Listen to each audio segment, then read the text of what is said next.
Narito na ang balita mula sa GMA Integrated News.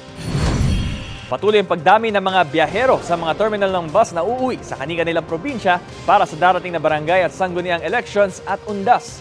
Sa Parañaque Integrated Terminal Exchange, umabot na sa mahigit 20,000 ang mga dumating na pasahero ngayong umaga, ayon sa ulat ng Super Radio DCWB.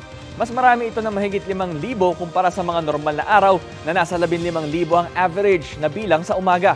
Una nang sinabi ng pamunuan ng PITX na posibleng hindi bababa sa 1.6 million na pasahero ang darating sa terminal mula ngayong araw hanggang November 6. Inaasahang sa October 30 at 31 ang peak o pinakamatinding dagsaan. Narito naman ang iba pang balita ang binabantayan ng GMA Integrated News.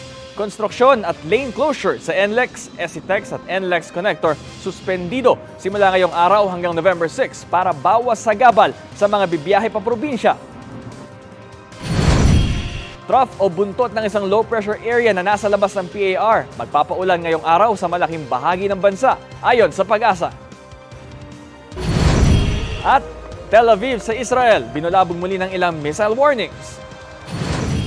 Para sa mas malaking misyon at mas malawak na paglilingkod sa bayan, ako po si Bam Alegre ng GMA Integrated News, ang News Authority ng Pilipino.